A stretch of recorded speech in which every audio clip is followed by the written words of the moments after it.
What if I told you that one of the wildest, weirdest, and most unintentionally brilliant supercars of the 1950s didn't roll out of a fancy Italian workshop filled with espresso fumes, didn't come from Germany with a name that sounds like a sneeze, and definitely didn't come from America, where performance tuning meant adding fins and chrome to everything? No, this mechanical fever dream came from post-war Spain, a place where people expected new roads, not new supercars. And yet, out of all this confusion, rolled a machine that looked like a spaceship designed by someone who tried wine for the first time and said, "See, I can design cars now." Welcome back to the channel. Around here, we celebrate the kind of cars that make your friends go, "Wait, somebody actually built that?"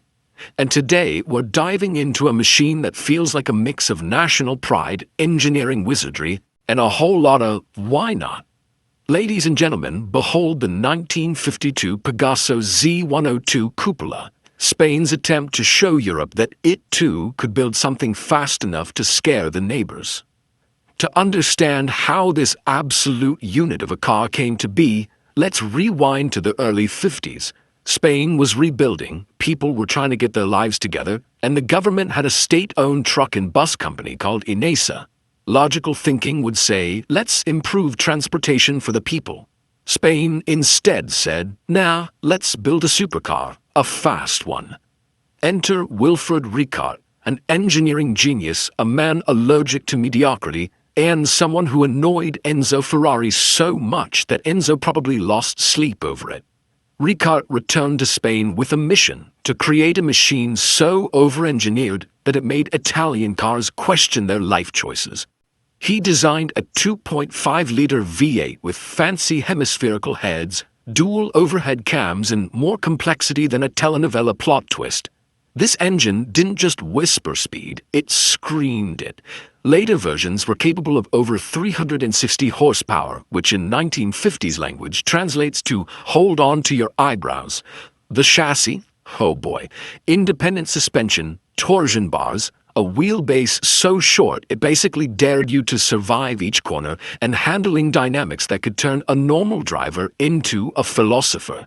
Some versions even experimented with rear steering, which is something you only attempt when you either know exactly what you're doing or absolutely do not. Now, while other Pegaso models were beautifully sculpted by big-name coach builders, Touring, Sauchic, the usual suspects, the Cupula was designed in Spain by young, overly ambitious students. You know that kid in class who takes a simple assignment and turns it into a 2-week science project? Yeah, imagine a whole team of those kids designing a car. The result was wild. A giant bubble rear window, curves you could see from space, and proportions that made it look like someone tried designing the car of the future using instructions written in crayon. But somehow, it works. Only 2 Cúpulas ever existed. The most famous one ended up in the hands of Dominican dictator Rafael Trujillo, who probably saw it and said, yes, this will definitely make people stare. He wanted a car that stood out more than his politics, and honestly, mission accomplished. That very car competed in the extremely deadly 1954 Carrera Panamericana, also known as the race where cars go fast and drivers question their life decisions. The Cupula survived the race, which is more than can be said for many participants. Then, it disappeared from public view, creeping into obscurity until collectors rediscovered and restored it decades later.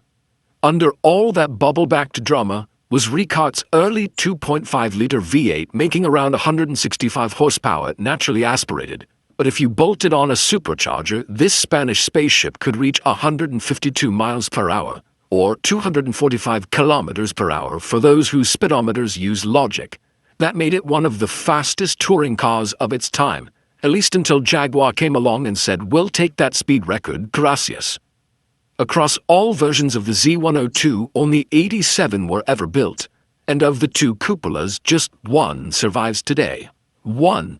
That makes it rarer than a mechanic who returns your car on time. Today, that lone survivor lives in the Lowen Museum like some mythical creature, a mix of sci-fi design, Cold War engineering, motorsport bravery, and pure Spanish chaos. It's not just rare, It's legendary.